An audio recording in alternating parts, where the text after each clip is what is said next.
I just divorced my husband after his mother-in-law ruined my life, and now his friends won't leave me alone. Posted by you/hotflan8325i, 29F. Have been married to my husband, 35M, for 5 years, and we've been together for nearly 10. On paper, everything seemed fine, but in reality, our marriage has been anything but. I've reached my breaking point, and I need to know if I'm the one in the wrong here. From the beginning, my mother-in-law has been a nightmare. She made everything about her from day one. At our wedding, she wore white, claiming it was a family tradition. It wasn't. She constantly criticizes me, from my cooking to my appearance. I'll never forget the time she called me fat at a family gathering, right in front of everyone. And what did my husband do? Nothing. Not a single word to defend me. It didn't stop there.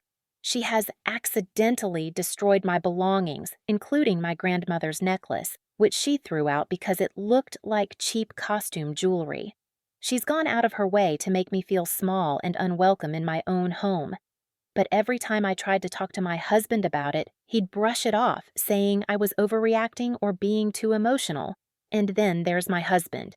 He's always on Reddit, constantly giving strangers relationship advice, which is laughable considering how he treats me. He spends more time rating women's boobs on Reddit than talking to me. Literally.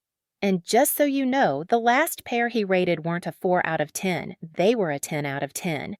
Yeah, he's got plenty of time to do that but can't be bothered to remember anything about my life. He'll forget my birthday, our anniversary, even simple things like what I'm working on or what's important to me, but he has a perfect memory for his work schedule and things that matter to him. When we fight, he becomes incredibly hostile and always throws in a sarcastic buddy at the end of his sentences, like I'm some acquaintance he can barely tolerate, and he never cleans.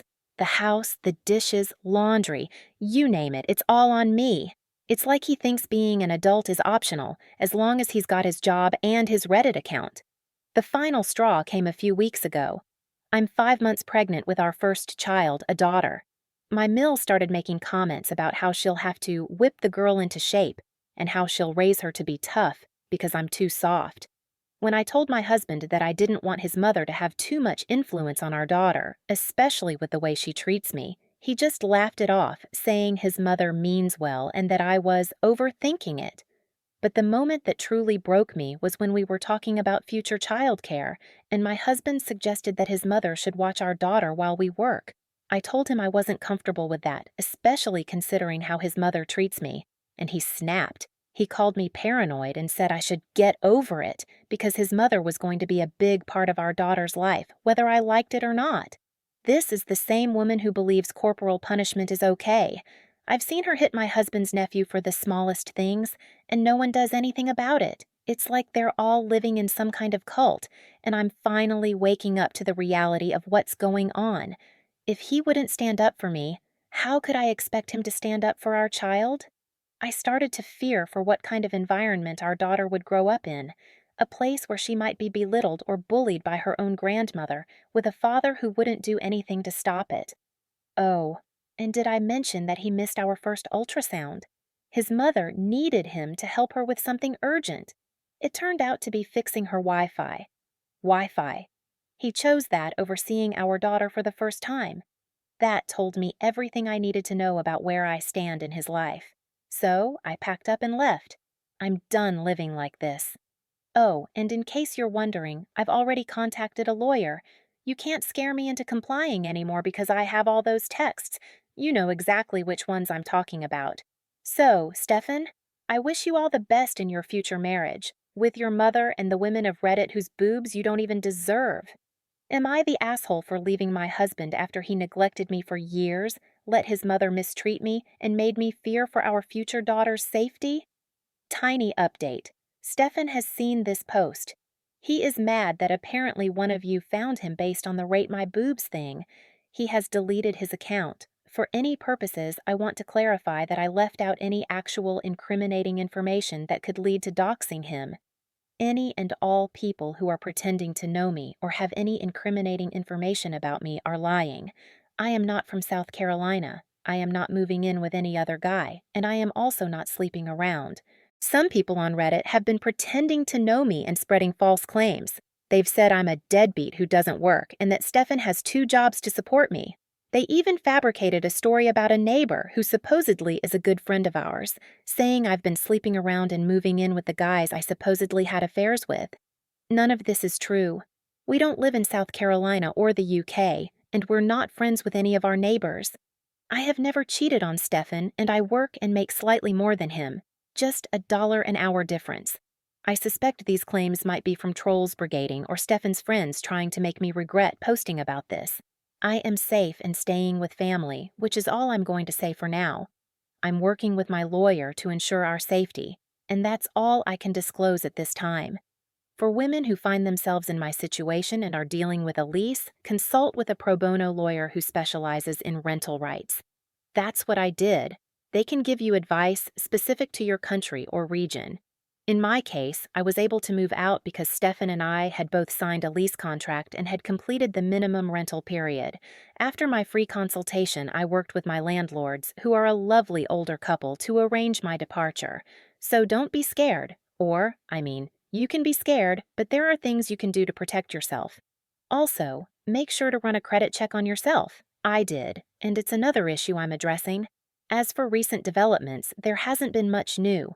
Stefan is clearly desperate. He and my mother-in-law have both had meltdowns and launched separate smear campaigns. My mother-in-law has spread false claims, including that I'm an unfit mother and that I've been abandoning my responsibilities. I don't plan to answer these claims publicly. I'm collecting all evidence I have, especially since she has nothing to back up her accusations, but I have everything to back up mine. So, no, Stefan, this is not going to be a he said, she said situation. He deleted his Reddit account, claiming it was because one person found him, but then he told me a bunch of people sent him death threats, which seems impossible and contradictory. He did send his friends to my post, and I think they sent me some unsavory DMs and comments. Allegedly. When I tried to talk to Stefan, he always made me feel like I was going crazy. Whenever I raised concerns or expressed feelings, he would dismiss them, belittle my emotions, and make me second-guess myself. For instance, I'd come home to find that he had invited people over without informing me in advance. When I brought it up, he'd insist that he had mentioned it earlier, even though I knew he hadn't.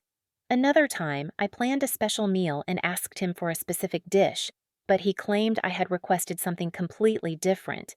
When I reminded him of what I had actually asked for, he'd argue that I must have forgotten my own request. Stefan would also insist he had completed tasks that I had actually done myself. For example, he would claim he had handled a household chore when I was the one who actually took care of it. When I pointed this out, he'd dismiss my recollection and insist that he had done it. Even in conversations about our relationship, Stefan would frequently deny things he had said or done. If I brought up issues I had with his mother's behavior, he'd claim, "You never mentioned that before. You're just being overdramatic." This made me question whether I had ever truly discussed these problems, or if I was indeed overreacting. At one point, I was so convinced that I had early onset dementia or schizophrenia that I started to question my own sanity. I felt lost and confused, struggling to distinguish between reality and his version of events. I began to document our interactions just to keep track of what was actually happening, but Stefan would always find a way to twist things, saying, "You must be misremembering," even though I had clear evidence to the contrary. Feeling so powerless, I realized that sharing my story online was the only way to present my truth in a manner he couldn't manipulate. I wanted to ensure that there was a clear and unchangeable record of what had happened. Posting about my experiences was a crucial step in reclaiming my voice and finding support from others who might understand my situation. It was a way to take control of my narrative after feeling so lost and doubting myself for so long. Thank you all for your support during this difficult time.